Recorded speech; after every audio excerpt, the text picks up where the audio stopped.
सादर प्रणाम। मैं हूं दीपक अरोड़ा। MH1 न्यूज़ देख रहे सभी दर्शकों का हार्दिक अभिनंदन, स्वागत करता हूं। दोस्तों, जीवन के अंदर बहुत से समय ऐसे आते हैं जब आप निश्चित तौर पर उन सारे सवालों का जवाब ढूंढने के लिए जगह जगह पर जाते हैं। हर आदमी अपनी समझ के हिसाब से, कोई आध्यात्म से जुड़ता है, कोई योग से जुड़ता है, कोई मंदिर से, कोई गुरुद्वारों से, कोई अलग अलग गुरुओं के पास जाता है। जीवन के अंदर जब ऐसी परिस्थितियां आती हैं तो सब आदमी निश्चित तौर पर मन की शांति के लिए अलग अलग स्थानों पर जाकर अपने मन की शांति और अपनी जिज्ञासाओं को शांत करने के लिए, अपने सवालों का जवाब ढूंढने के लिए अलग अलग स्थानों पर जाकर प्रयास करते हैं। एक बहुत ही बड़े दार्शनिक संत हुए जिन्होंने ना केवल भारत देश के अंदर बल्कि पूरे विश्व भर में ना जाने कितने लोगों को, लाखों करोड़ों लोगों के जिंदगियों को प्रभावित किया, उनके जिंदगियों में सकारात्मक परिवर्तन लाए। हम बात कर रहे हैं रजनीश ओशो जी की, जिन्होंने हिंदुस्तान के अंदर कई जगह पर उनके आश्रम रहे, विदेशों में रहे और लाखों करोड़ों की तादाद में लोग उनको आज भी फॉलो करते हैं, उनकी बातों का अनुसरण करते हैं, उनके द्वारा बताई गई बात, ध्यान, योग, उनका अनुसरण करते हुए निरंतर अपने जीवन में सकारात्मक परिवर्तन लाने का काम करते हैं। दोस्तों, आज हमारे साथ जो आध्यात्मिक गुरु के तौर पर जो स्वामी जी, जो व्यक्तित्व हमारे साथ आज इस साक्षात्कार के लिए हमारे सभी के जीवन में सकारात्मक परिवर्तन लाने के लिए आज हमारे साथ एक साक्षात्कार में मौजूद हैं। हम बात कर रहे हैं स्वामी शैलेंद्र सरस्वती जी की, जो इस समय सोनीपत जिला के अंदर ओशो ध्यान केंद्र के तौर पर एक अपने जहाँ पर निरंतर लोगों को जोड़ते हुए लोगों के जीवन में परिवर्तन लाने का काम कर रहे हैं। इस ध्यान केंद्र के अंदर और क्या-क्या हो रहा है, क्या उद्देश्य है, आज हम इन सभी बातों पर चर्चा करते हुए जानने का काम करेंगे कि किस तरह से ओशो, रजनीश ओशो की जो बातें थी, जो सिद्धांत थे, जो उनके द्वारा बातें थी, उन सब बातों को लेकर किस तरह से लोगों के जीवन में आगे ले जाने का काम कर रहे हैं। स्वामी जी, बहुत-बहुत स्वागत, सादर प्रणाम। नमस्कार। स्वामी जी, सबसे पहला सवाल मैं जानना चाहूँगा कि हमारा ये ध्यान केंद्र, जो ओशो ध्यान केंद्र, जो इस समय सोनीपत जिला में है, निरंतर पिछले काफ़ी सालों से आप यहाँ पर हैं, तो मैं जानना चाहूँगा कि जो ओशो ध्यान केंद्र, इसका मुख्य मकसद या उद्देश्य क्या है? क्या विजन आप इस ध्यान केंद्र के ज़रिए लेकर चल रहे हैं, वो हम चाहेंगे कि हमारे दर्शकों के साथ आप साझा करें। जैसा कि नाम से ही स्पष्ट है, श्री रजनीश ध्यान मंदिर इस जगह का नाम है। और ओशो कहते हैं कि मैं जिस मंदिर की बात कर रहा हूँ उसके 4 स्तंभ हैं। तो यहाँ जो कार्य हो रहा है ये 4 विभिन्न आयामों में हो रहा है। इस मंदिर के 4 स्तंभ हैं। पहला है जीवन के प्रति सम्मान का भाव, जीवन के प्रति एक सकारात्मक दृष्टिकोण। प्राचीन धर्मों ने बहुत लाइफ नेगेटिव एटीट्यूड फैलाया था, जीवन की निंदा और आलोचना की थी।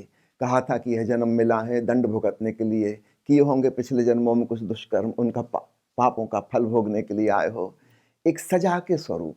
ईसाई कहते हैं कि आदम और ईव ने परमात्मा की आज्ञा नहीं मानी थी, महापाप किया था और उसका फल उनकी संतान यानी हम भोग रहे हैं। जीवन के प्रति एक बहुत ही नेगेटिव एटीट्यूड सभी धर्मों ने अपनाया था। त्याग और तपस्या पर जोर दिया था। जीवन को छोड़ दो, आवागमन से मुक्त होना है, संसार छोड़ दो, परिवार छोड़ दो, आजीविका का उपार्जन का साधन छोड़ दो, जंगल में गुफा में जाके एकांत में रहो। ओशो कहते हैं मेरे जीवन का जो मंदिर है उसका पहला स्तंभ है जीवन के प्रति सम्मान का भाव, एक सेंस ऑफ ग्रेटिट्यूड, अनुग्रह। यह जीवन कोई दंड और सजा नहीं है बल्कि परमात्मा के द्वारा मिला पुरस्कार है। दूसरा स्तंभ है इस मंदिर का, वह है ध्यान, मेडिटेशन। तीसरा स्तंभ है प्रेम, लव, जीवन के प्रति एक लगाव। और प्रेम के जो विविध रूप हैं, अपने से छोटों के प्रति हमें स्नेह होता है, ममता होती है, अपने बराबर वालों के साथ दोस्ती और मैत्री होती है।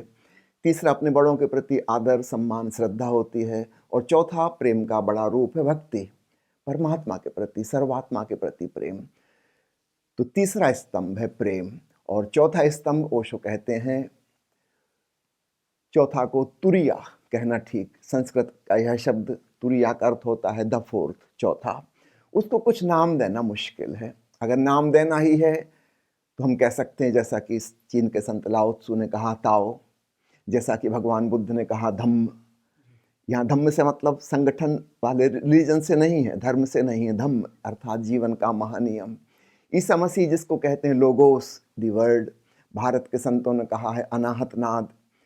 आप चाहें तो उसे ईश्वर कह सकते हैं, पर ओशो कहते हैं मैं पसंद करूँगा कि हम उसको अस्तित्व के संगीत के रूप में कहें। उसमें कोई व्यक्तिवाची धारणा ना आए। ईश्वर या भगवान कहने से ऐसा लगता है कोई व्यक्ति है जिससे हम प्रार्थना कर सकते हैं, जिसको हम फुसला सकते हैं। नहीं, वैसा कोई भी नहीं है। यह पूरा अस्तित्व ही दिव्य और डिवाइन है। तो ओशो ने एक नया शब्द दिया भगवान की जगह भगवत्ता, गॉडलीनेस इंस्टेड ऑफ गॉड, ताकि एक पर्सन का ख्याल ना आए बल्कि पूरे अस्तित्व का, एक डिवाइन प्रेजेंस का हमें ख्याल आए।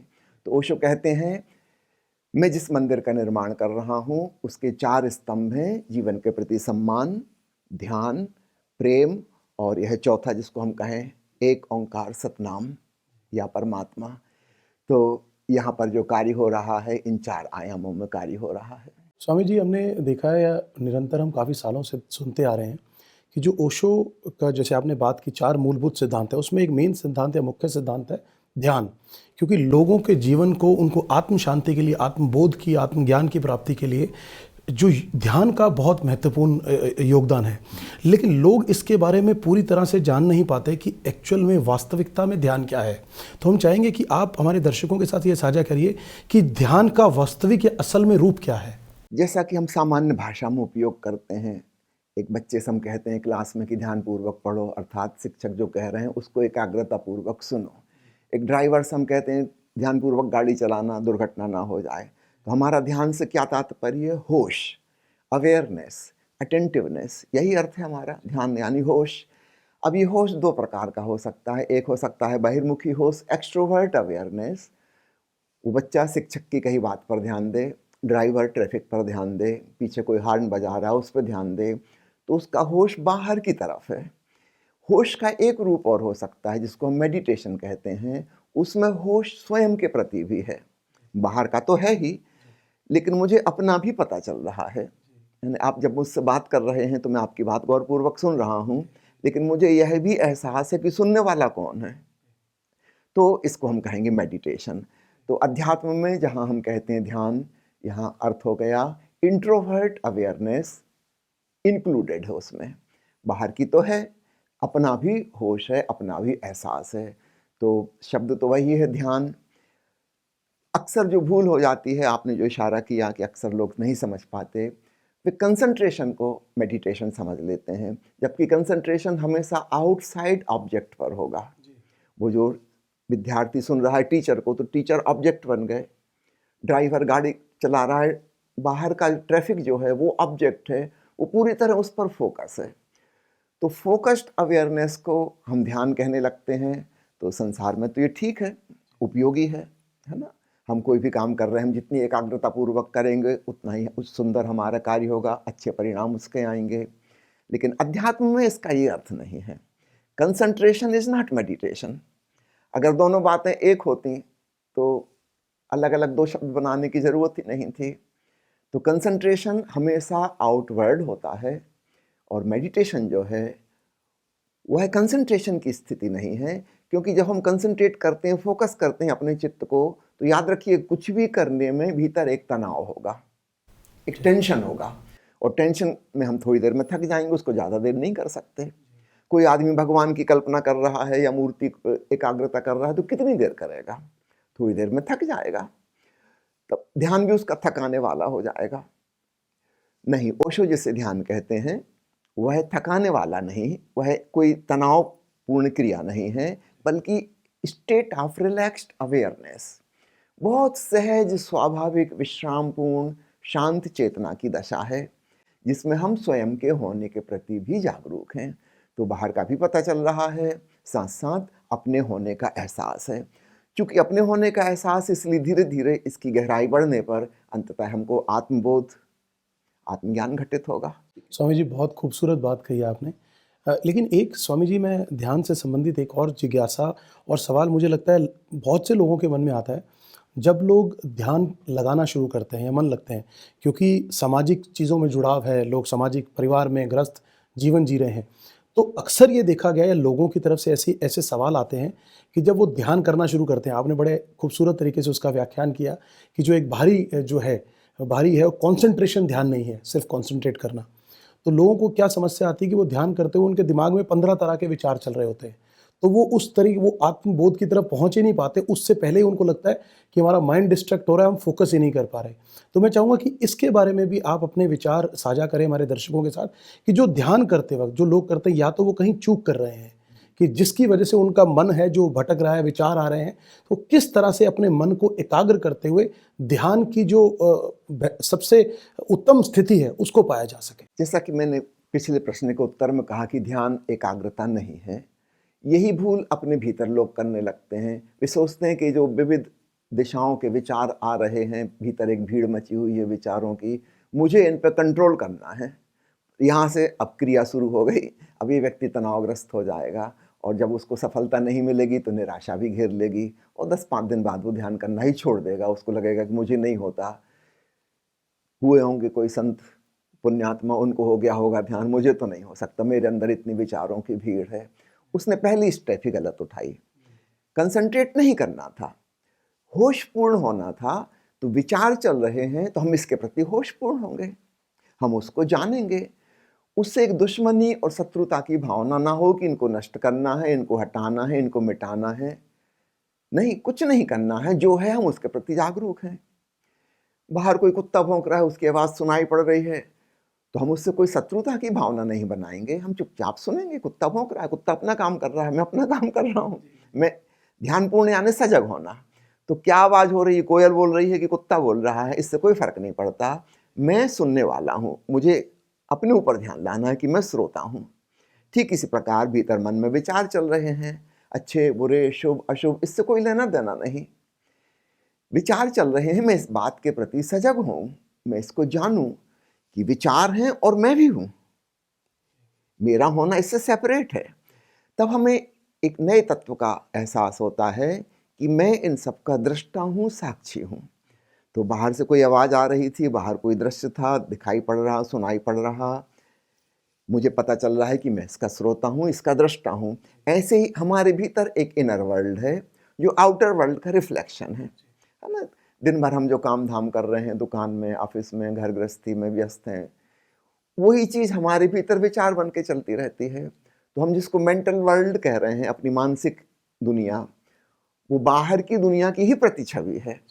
तो जैसे हम बाहर के प्रति सजग हैं, निर्विरोध, हमारा कोई विरोध नहीं है, जैसा है हमको स्वीकार है, ऐसा ही हम अपने भीतर भी स्वीकार कर लें।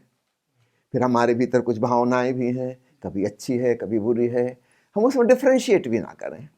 हम चुपचाप तमाशबीन बन के देखें कि क्या हो रहा है। अच्छा, तो मेरे भीतर क्रोध आ रहा है, मेरी कोई शत्रुता नहीं क्रोध से, मैं देख रहा हूँ, आया है तो चला भी जाएगा। अंग्रेजी में भावनाओं को इमोशन कहते हैं। इमोशन का मतलब होता है that which is always in motion, in movement. आई है, चली जाएगी। विचार आया है, कितनी देर रुकता है, सब क्षणभंगुर है, कुछ सेकंड में गायब हो जाएगा। तो उसके प्रति इतना सीरियस और गंभीर क्यों होना कि हम उसके प्रति तनावग्रस्त हो जाएं। इस खिड़की से आया है, उस खिड़की से निकल जाएगा। हम चुपचाप देखते रहें, हम इस बात का एहसास करें कि मैं देखने वाला हूँ, मैं जान रहा हूँ कि इस समय ये विचार है, ये भावना है, मेरे भीतर ये ऐसा मूड आया है, उदासी आ गई है, खुशी आ गई है। किसी चीज़ को पकड़ना भी नहीं है, हटाना भी नहीं है, वो तो अपने आप ही खुद हट जाती हैं, हमें कुछ करने की ज़रूरत नहीं। हम अपने होने के प्रति होश को साधें तो एक नया तत्व उदय हो जाता है जिसको हम कहते हैं दृष्टा भाव, विटनेसिंग कॉन्शसनेस। एक साक्षी का उदय हो जाता है और उस साक्षी में शांति है। तो मन का नियंत्रण नहीं करना है, मन को भटकने दो। चित्त की प्रवृत्ति चंचलता है, वो अपनी प्रवृत्ति में है, बिल्कुल ठीक। हम ये तो नहीं कहते कि सांस चल रही है, ध्यान कैसे करें, ये तो आ जा रही है, ये सांस आएगी जाएगी, उसका नेचर ऐसा है। हम ये तो नहीं कहते कि हृदय धड़क रहा है, कैसे ध्यान करूं। भाई, हृदय का काम धड़कना है, खून का काम है परिवहन होना, वो होता रहेगा। हम ध्यानपूर्ण अर्थात अपने प्रति होशपूर्ण हो सकते हैं। तो ठीक ऐसे ही चित्त का काम है चंचलता, वो अपना फंक्शन कर रहा है, हम होशपूर्वक चुपचाप उसको देखें और तब हम शांत होने लगते हैं।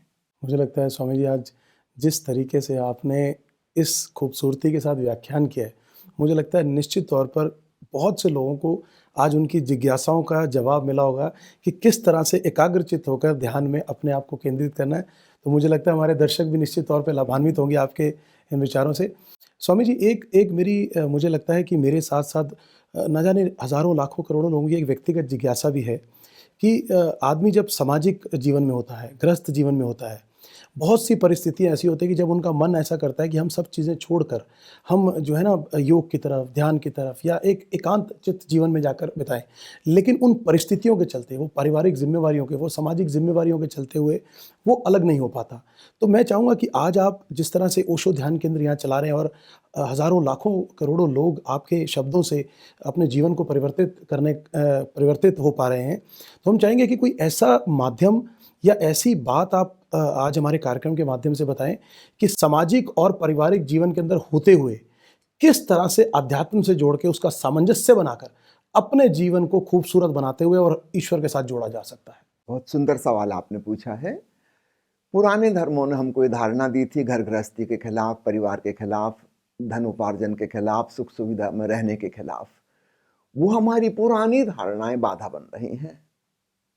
हम सोचते हैं कि उन सब से हट जाओ, दूर निकल जाओ, अकेले में चले जाओ, एकांत चले जाओ। वो पुरानी धारणा बैठी जंगल में जाके, हिमालय पे गुफा में बैठ के ध्यान करो। नहीं, ये धारणा ही गलत है। तो ओशो ने जो पहला स्तंभ कहा है मंदिर का, वो है जीवन के प्रति सम्मान। तो हम जिस घर गृहस्थी में जी रहे हैं, हम अब जो अपना कर्तव्य निभा रहे हैं, जो कार्य कर रहे हैं मित्रों के बीच, ऑफिस में, दफ्तर में, जहाँ भी हैं, सबके अपने अपने काम धाम हैं, उसको पूजा भावना से लें। Work is worship. तो वहाँ से बात चेंज हो जाती है। फिर सवाल ये नहीं उठता कि इसको छोड़ के भागना है, अब सवाल ये कि इसको सुंदर कैसे बनाना है ना। अगर ये जीवन ही मंदिर है ना, और हमारा कर्म ही हमारी पूजा है, तो फिर सारा एटीट्यूड हमारा चेंज हो जाएगा। छोड़ के भागने का सवाल नहीं, बचने की भी कोई बात नहीं है। इसको हम कैसे सत्यम शिवम सुंदरम से और निखार दें और जोड़ दें।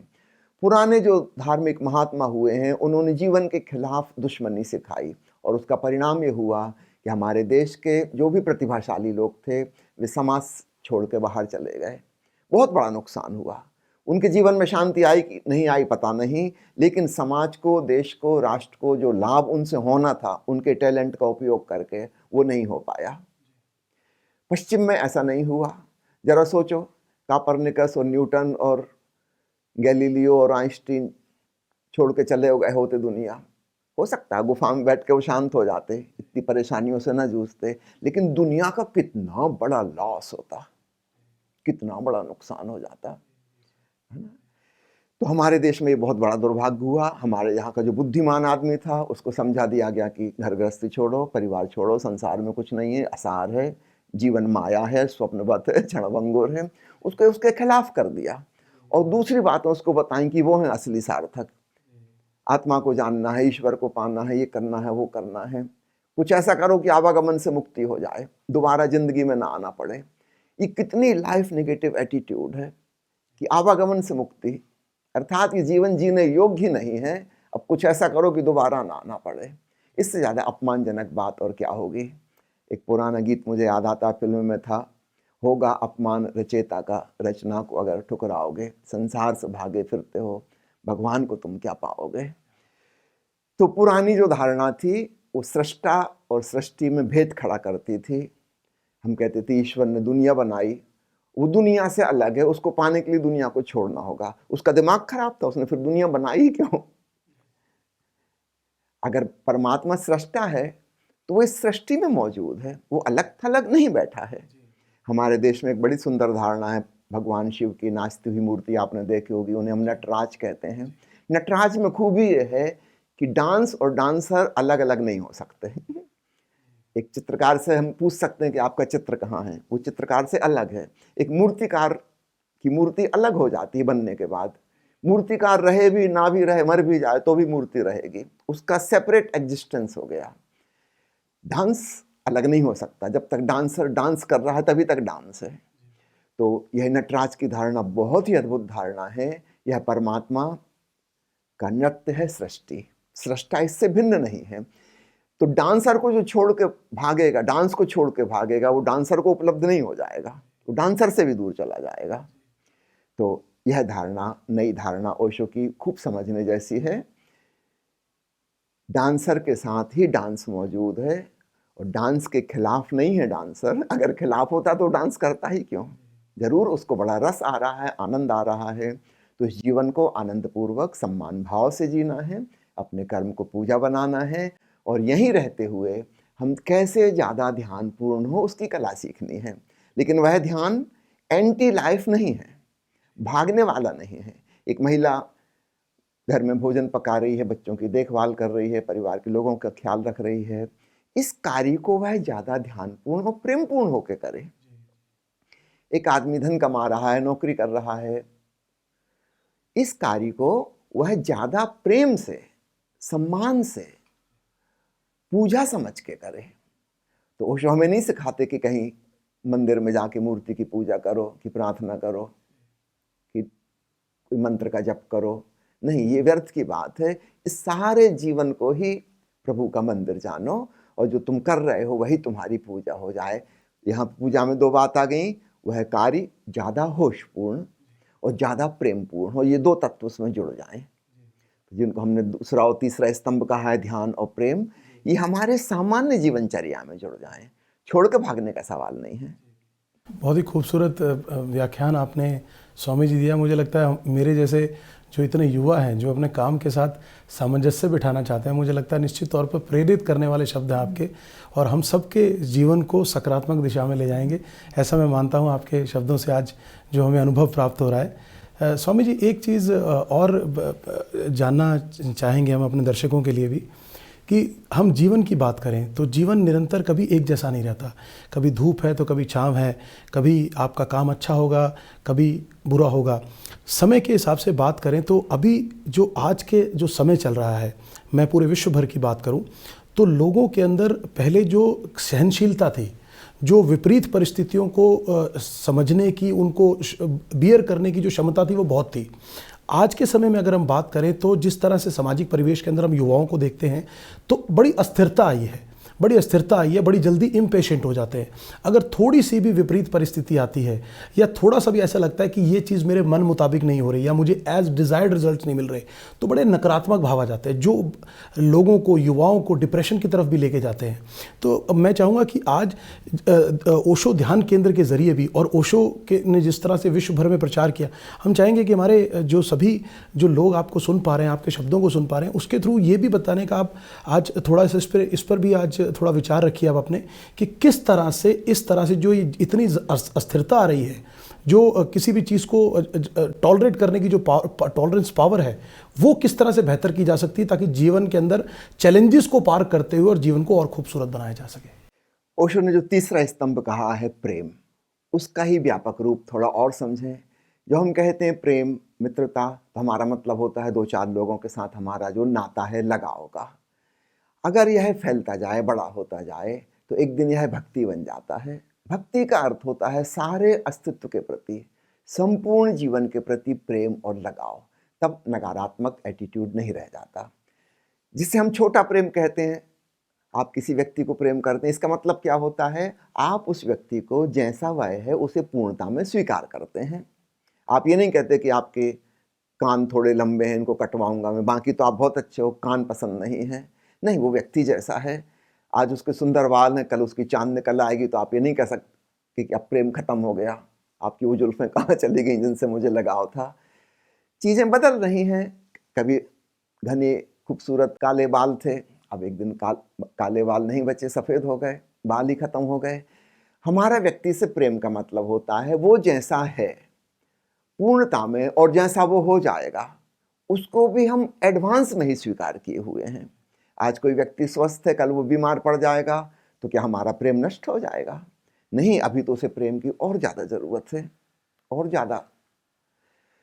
तो प्रेम का ही बड़ा रूप जब संपूर्ण अस्तित्व के साथ जुड़ जाता है, उसका नाम है तथाता भाव। भगवान बुद्ध की भाषा में तथाता का मतलब है स्वीकार भाव। वह जैसा है हमें पूरी तरह स्वीकार है और हम उसमें प्रसन्न हैं। ये लाचारी वाला स्वीकार नहीं, मजबूरी वाला स्वीकार नहीं कि क्या करें, हमको पसंद तो नहीं है मगर चलो अब हो गए, कोई बात नहीं, फिर भी स्वीकार, ऐसा वाला नहीं। प्रसन्नता वाला, नाचता हुआ, आनंदपूर्ण स्वीकार। तो प्रेम को फैलाना है। जैसा मैंने कहा कि हमारी पुरानी सारी शिक्षाएं एंटी लाइफ एटीट्यूड की थी, ठीक ऐसे ही आधुनिक शिक्षा जो है सारी दुनिया में जो व्याप्त है, ये एंटी लव है, प्रेम के खिलाफ है। हम कंपटीशन सिखा रहे हैं, ईर्ष्या सिखा रहे हैं, प्रतियोगिता सिखा रहे हैं, अर्थात हम सबको दुश्मनी सिखा रहे हैं। हम कहते तो हैं कि हमारे क्लासमेट हैं, हमारे क्लास फेलो हैं, दोस्त हैं, पर दोस्त हैं नहीं, क्योंकि इन्हीं के साथ तो हमारा कंपटीशन था, इन्हीं को तो पीछे पछाड़ना था, इन्हीं के तो आगे निकलना था, इन प्रकार सफल होना था। तो दोस्ती रही कहाँ? यही तो दुश्मन थे जिनके आगे निकलना था। हम जिनको कह रहे हैं कि हमारे सहपाठी, हमारे सहकर्मी, उनसे भी हमारा लगाव नहीं है, प्रेम नहीं है, भाई भाई के बीच में लगाव नहीं है, उसी भाई को तो पीछे पछाड़ना, उसके आगे निकलना, वही तो दुश्मन है। तो हमारी आधुनिक शिक्षा बेसिकली एंटी लव, प्रेम के खिलाफ है, क्योंकि वह प्रतियोगिता सिखाती है, वह दुश्मनी सिखाती है, वह भाईचारा नहीं सिखाती। इसके ठीक विपरीत जितनी चीजें हैं, ईर्ष्या, जेलसी, कंपटीशन, महत्वाकांक्षा, एम्बिशन, जब इतना एम्बिशन हम किसी को सिखाएंगे तो निश्चित रूप से उसके हिसाब से तो दुनिया नहीं चलेगी। दुनिया में 8 अरब लोग हैं, सब बहुत कुछ कर रहे हैं, आपके सोचने से, मेरे सोचने से हमारी जिंदगी में वैसा तो नहीं होगा, कभी कभार संयोगवश हो जाएगा, हमेशा तो नहीं हो सकता। इतनी बड़ी दुनिया है, किस किस के हिसाब से चलेगी? तो निश्चित रूप से प्रतिकूल परिस्थितियां आएंगी, लेकिन अगर हमारे मन में एक गहरा प्रेम है, इस पूरे अस्तित्व से हमारा लगाव है, तो हम उसकी धूप को और छांव को सबको स्वीकार करेंगे। बादल आ जाएंगे, बारिश होगी, हम उसका भी मजा लेंगे, कड़क धूप निकल आएगी, उसका भी मजा लेंगे, हर मौसम का मजा लेंगे। और हम जानते हैं कि ये मौसम बारी बारी से आते जाते हैं, है ना, इसमें किसी चीज में परेशान होने की जरूरत नहीं। ठीक ऐसे ही जीवन में है, कभी स्वस्थ हैं, कभी बीमार हैं, कभी गरीबी है, कभी अमीरी है, आज किसी से दोस्ती है, कल हो सकता है वो दुश्मन हो जाए। ये जिंदगी का खेल है। तो हमारी जो एम्बिशन है कि मैं सदा सफल हो जाऊं, ऐसा नहीं होगा। इस बात को हम पहचानेंगे कि जीवन ऐसा है, लाइफ इज सच। अंग्रेजी में तथाता का जो अनुवाद है भगवान बुद्ध के शब्द का, उसका अर्थ है सचनेस। लाइफ इज सच, जीवन ऐसा है। यहाँ दिन भी होती है, रात भी होती है। जीवन के इस पौधे में फूल भी हैं, कांटे भी हैं, और दोनों से मिलकर खूबसूरती है। जो आदमी गुलाब के पौधे को प्रेम करता हो, जिसने घर में बगिया में अपने गुलाब लगाए हैं, क्या वो कांटों के खिलाफ होता है? वो जानता है ये कांटे तो फूलों के रक्षक हैं, है ना। तो हमारा एटीट्यूड चेंज हो जाता है। तब हम कठिनाइयों को, असफलताओं को ऐसा नहीं लेते दुश्मन की तरह। हम जानते हैं अगर जीवन में चुनौतियां नहीं होंगी तो हमारे भीतर प्रतिभा का विकास कैसे होगा, ये भी हमारे लिए सपोर्टिव है। तो फिर प्रतिकूल चीज प्रतिकूल नहीं लगती और दुश्मन भी दुश्मन नहीं लगता। वो भले ही सोचता रहे कि वो दुश्मन है, हमको वैसा नहीं लगता। हम रिलैक्स होते हैं, हम उसका भी एंजॉय करते हैं, है ना। जैसे सुबह नींद खुल जाती है, सूरज उगाता है और हम जाग जाते हैं, दिन भर कर्म करते हैं, श्रम करते हैं, थक जाते हैं, रात अंधेरा हो जाता है और हम सो जाते हैं। तो कह सुनने में लगते हैं कि श्रम और विश्राम एक दूसरे के विपरीत हैं, पर नहीं, विपरीत नहीं है। विश्राम में हम पुनः एनर्जाइज्ड हो गए, सुबह हम स्फूर्ति और ताजगी के साथ उठे और फिर हम कर्म कर पाए। तो जीवन में ऐसे ही विश्राम की घड़ियाँ आती हैं। हम जिसको असफलता कहते हैं, मैं उनको विश्राम की घड़ियाँ कहता हूँ। थोड़ी देर रिलैक्स हो जाएं, आराम करें, फिर ऊर्जा जागेगी, फिर नई परिस्थितियाँ आएंगी, फिर हम कर्म करेंगे। कभी सफलता मिलेगी, कभी असफलता मिलेगी। वास्तव में असफलता शब्द को डिक्शनरी से हटा देना चाहिए। अपन किसी वैज्ञानिक का उदाहरण लें। जो आदमी बिजली का बल्ब बना रहा था, उसको आइडिया था कि ऐसा कोई तार जरूर होगा जिसमें से विद्युत प्रवाहित करेंगे तो वह रोशन हो जाएगा गर्म होकर। क्या क्या प्रयोग नहीं किए, सूअर के बाल से लेकर घास के पत्ते तक हर चीज में से बिजली प्रवाहित कर करके देख रहे हैं।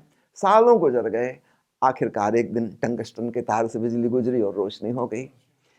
तो पहले जो 100 असफलताएं मिली वो क्या थी?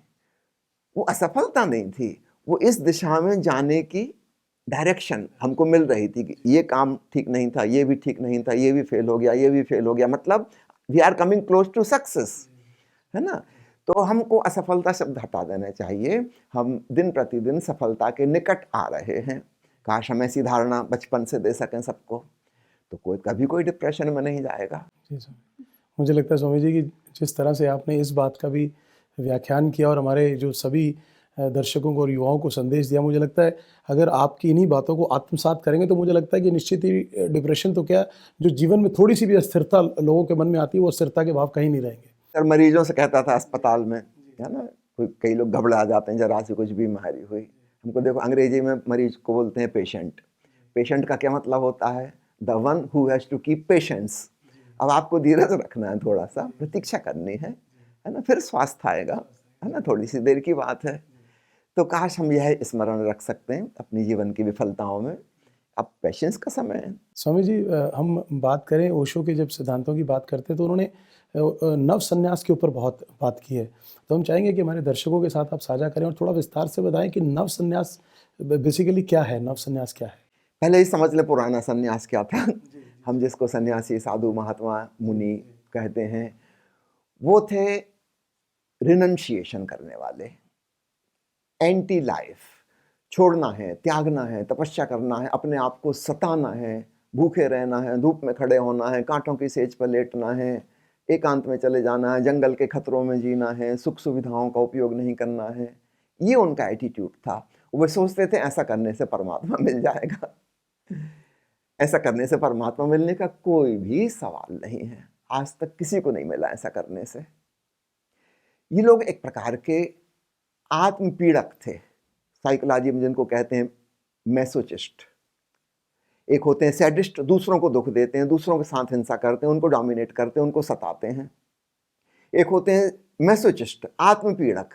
ये है वही हिंसा प्रवृत्ति के आदमी, इनका मन रुग्ण है, यार साइकोलॉजिकली सिक, लेकिन इतनी हिम्मत नहीं है कि दूसरों को सता सके, क्योंकि दूसरों को साथ वायलेंस करोगे फिर वो भी बदला लेगा। ये अपने आप को सताने लगते हैं। अब बदला लेने वाला भी कोई नहीं। अगर आप तय कर लें कि आज भूखे रहेंगे, लोग उल्टे आके आपका सम्मान करेंगे कि आदमी देखो भूखा रह रहा है, कि पर्यूषण पर्व में संत ने 10 दिन भूखा रहा, पानी की बूंद तक ना ली, अखबार में खबर छपेगी, टीवी में इंटरव्यू आएगा, सब लोग आदर करेंगे। ये है आत्मपीड़क, मनोरोगी, लेकिन इसको सम्मान मिल रहा है। उस सम्मान की खातिर लोग सन्यासी हो रहे थे। परमात्मा से मिलने का तो कोई संबंध ही नहीं था। वो जो कर रहे थे वो तो बिल्कुल ही 100% रॉन्ग था, लेकिन उनको सम्मान मिल रहा था। एक आदमी नग्न खड़ा है, गर्मी हो, बरसात हो, धूप हो, वो अपने आप को सता रहा है, लेकिन इसको खूब सम्मान मिलेगा, खूब आदर मिलेगा कि दिगंबर मुनि हो गए हैं, देखो कितने कष्ट झेल रहे हैं। नहीं, ओशो ने एक नव संन्यास की धारणा दी, which is not renunciation but which is celebration of life. ठीक इसका उल्टा, हम जीवन का उत्सव मनाएंगे। हम अच्छा भोजन करेंगे, स्वादिष्ट भोजन करेंगे, सम्यक भोजन करेंगे, अपने शरीर की देखभाल करेंगे, स्वस्थ रहेंगे, सुविधाओं में जिएंगे यथासंभव, अच्छे कपड़े पहनेंगे, सब कुछ हमारा अच्छा हो, हमारा घर अच्छा हो, वाहन अच्छे हो, सब कुछ सुंदर हो, सटीक हो, जैसा होना चाहिए। तो जीवन के प्रति विरोधी एटीट्यूड नहीं, बल्कि ठीक उल्टा, रिनंशिएशन का उल्टा सेलिब्रेशन।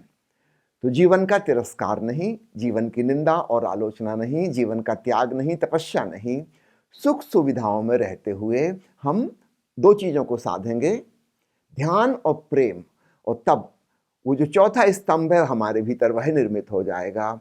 हम अपने भीतर परमात्म तत्व को जानेंगे, आत्मज्ञान घटित होगा, हम अपने भीतर अनाहत नाद की गूंज सुनेंगे। वह परम लक्ष्य है जीवन का। तो जीवन के सम्मान से शुरू होती है बात, प्रेम और ध्यान की साधना होगी, और इनका जो फाइनल टारगेट है वो अपने भीतर मिलेगा। उसका जंगल जाने से कोई संबंध नहीं है, अपने भीतर जाने से है। तो हम जहाँ हैं, घर गृहस्थी में रहते हुए घंटा आधे घंटे को हम ध्यानस्थ हो सकते हैं, अपने भीतर डूब सकते हैं। परमात्मा प्रत्येक व्यक्ति के भीतर मौजूद है, कहीं शास्त्रों में, ग्रंथों में कैद नहीं है, और ना ही मंदिर, मस्जिद, चर्चों और गुरुद्वारों में कहीं कैद है। सब लोग कहते हैं परमात्मा सर्वव्यापी है, ओमनी प्रेजेंट। इसका मतलब मेरे भीतर, आपके भीतर भी है जी। तो फिर कहीं विशेष स्थान पे कैद तो नहीं है, वह सर्वत्र है। तो फिर सबसे निकट तो अपने भीतर ही जाना है, पहले वहां तो तलाश लें। तो ओशो ने जो नवसन्यास दिया वह जीवन के प्रति सम्मान वाला दृष्टिकोण है, रिनंशिएशन नहीं, सेलिब्रेशन का एटीट्यूड। बहुत आनंदपूर्ण, उत्सवपूर्ण हमारा जीवन हो, और उसमें 2 चीजें हम साधेंगे, ध्यान और प्रेम, और चौथी चीज तुरीय अपने आप घटित होगी, हमें अपने भीतर ब्रह्म का ज्ञान होगा, परमानंद की, सच्चिदानंद की अनुभूति होगी। यह नवसन्यास है। स्वामी जी, एक ओशो जी की एक किताब, पुस्तक रही, प्रथम ध्यान और अंतिम मुक्ति। इसमें मैं चाहूँगा कि इसके ऊपर भी आप थोड़े विचार साझा करें, और मुक्ति और जो प्रथम ध्यान है, इसके बारे में भेद भी हमारे जो दर्शकों के साथ साझा करें। ध्यान, उसकी किताब का नाम है ध्यान योग, प्रथम और अंतिम मुक्ति। Meditation, the first and the last freedom. तो पहले फ्रीडम को समझ लें। सामान्यतः हम फ्रीडम से जो अर्थ निकालते हैं वो है दूसरे से स्वतंत्रता। समझो 1947 के पहले हमारा देश अंग्रेजों का गुलाम था, फिर हम स्वतंत्र हुए। किससे स्वतंत्र हुए? अंग्रेजों से स्वतंत्र हुए। ठीक इसी प्रकार कई प्रकार की गुलामियां हैं, आर्थिक गुलामी है, सामाजिक गुलामी है, राजनीतिक गुलामी है, भांति भांति की। तो जहां गुलामी शब्द आता है, स्लेवरी आता है, उसके अगेंस्ट फ्रीडम। तो गुलामी भी बाहर से होती है, हम किसी व्यवस्था के, संगठन के गुलाम हैं, और फ्रीडम भी उस बाहर की चीज से होती है। तो सामान्य रूप से जब हम स्वतंत्रता शब्द का इस्तेमाल करते हैं, हमारा अर्थ होता है बाहर किसी से हम स्वतंत्र हो गए, जिसके ऊपर पहले हम डिपेंडेंट थे, उसके हम पराधीन थे, अब हम स्वाधीन हुए। अध्यात्म में अर्थ बिल्कुल दूसरा है। यहां दूसरे का सवाल नहीं है। मेरे भीतर वो जो मैं भाव है, अहंकार, ईगो, मैं उसका गुलाम हूं। गुलामी ऐसी कि मैं उसी को स्वयं का होना समझने लगा हूं। इसे इट इज ए मिसअंडरस्टैंडिंग। कोई एक्चुअल वहां कोई ईगो जैसी कोई चीज नहीं है, कोई वस्तु नहीं, लेकिन मेरी भ्रांति, एक इल्यूजन कि मैं समझने लगा कि यह अहंकार ही मैं हूं। तो जिस दिन हम ध्यान में डूबते हैं, हमें आत्मबोध होता है, अपने वास्तविक सत्ता का परिचय होता है, और उस दिन वह अहंकार विलीन हो जाता है। भीतर चेतना में गूंजती हुई ओंकार की धुन सुनाई पड़ती है, और पता चलता है कि अहो, यह ब्रह्म का नाद मैं हूं, अहम ब्रह्मास्मि। और वो जो जिसको मैं अब आज तक समझ रहा था कि मैं हूं, जैसा दूसरे लोग मुझे समझते हैं, मेरा रंग रूप, मेरी शक्ल सूरत, मेरा ज्ञान, मेरी डिग्री, मेरा अनुभव, मेरा नाम, मेरा कुल, मेरा देश, मेरी जाति, मेरी भाषा, इत्यादि इत्यादि, वो जो पासपोर्ट में, आधार कार्ड में लिखा है मैं कौन हूँ, तो दूसरे लोग जिसको समझते हैं कि मैं हूँ, आज तक मैं भी वैसे ही समझता रहा था कि यही हूँ मैं, है ना। अब भीतर ध्यान में जाके पता चलता है कि वो तो बाहर बाहर की परिधि थी, वो तो वस्त्र जैसे हैं जो हमने पहन रखे हैं। ये संयोग की बात की, मैंने एक खास पढ़ाई लिखाई की, मैं डॉक्टर बन गया, आपने कोई दूसरे प्रकार की पढ़ाई लिखाई की, आप कुछ और बन गए। ये संयोग की बात है, कुछ और भी हो सकते थे, है ना। ये रंग रूप है, शकल सूरत है, ये माता पिता से मिली है, ये हमारी नहीं है, वो डीएनए स्ट्रक्चर वहां से आया है। तो हम जिसको मैं कहते हैं वह हमारा वास्तविक मैं नहीं है, वह है अहंकार। और भीतर ध्यान में डूबकर जिसे हम जानते हैं वो है ओंकार। तो वहां अहंकार से मुक्ति मिलती है। तो वह प्रथम और अंतिम, the first and the last, क्योंकि इसके बाद फिर और कुछ बचता नहीं। The consciousness is now totally free. और फिर से दोहरा दूं, वो जो बंधन था वो एक मान्यता का बंधन था। मैं मानने लगा था कि मैं ये हूं, है ना। कोई किसी ने पूछा आप कौन है, मैंने कह दिया मेरा नाम स्वामी शैलेंद्र। आप क्या काम करते हो, मैंने कहा पहले मैं डॉक्टर था, अब मैं ये काम करता हूँ, मेडिटेशन टीचर हूँ। ये बाहर बाहर की भूमिका है, ये मैं नहीं हूं। ये तो बदल सकती है, कल को मैं इसको छोड़ सकता हूं, रिटायर भी हो सकता हूं। ये मैं नहीं हूं, मैं तो कोई और हूं, जिसे बाहर से कोई जान ही नहीं सकता। वो भीतर का जो तत्व है, ब्रह्म तत्व, उसे केवल मैं ही स्वयं ही जान सकता हूं, बाहर से कोई नहीं जान सकता। किसी पासपोर्ट, आधार कार्ड में उसका वर्णन नहीं आ सकता कि वो कौन है। वो आपके भीतर है, केवल आप जान सकते, कोई नहीं जान सकता उसको। जो हम मेडिटेशन में जाते हैं और वह आत्मज्ञान घटित होता है, वही सच्ची आध्यात्मिक मुक्ति है। तो इसको बाहर वाली मुक्ति या गुलामी या स्वतंत्रता से इसका कोई रिलेशन नहीं है। वहाँ हमेशा परतंत्रता भी पर से होती है, और जो स्वतंत्रता होती है वो भी पर से होती है ना। लेकिन भीतर जो है वो freedom from the self, freedom from the false self, जिसको मैं अहंकार समझ रहा था, उससे छुटकारा है। तो आज हमारे साथ इस खास मुलाकात कार्यक्रम के अंदर मौजूद थे श्री रजनीश ध्यान मंदिर के संस्थापक स्वामी शैलेंद्र जी। आज के कार्यक्रम में हमने जानने की कोशिश की कि किस तरह से श्री रजनीश ध्यान मंदिर से जुड़ते हुए हम अपने जीवन के अंदर इस श्री रजनीश ध्यान मंदिर के 4 मजबूत स्तंभों को अपने जीवन में अपनाते हुए अपने जीवन को सकारात्मक दिशा में ले जाने का काम कर सकते हैं। आज के इस खास मुलाकात कार्यक्रम में बस इतना ही। आप लोग देखते रहिए MH1 न्यूज़। सादर प्रणाम।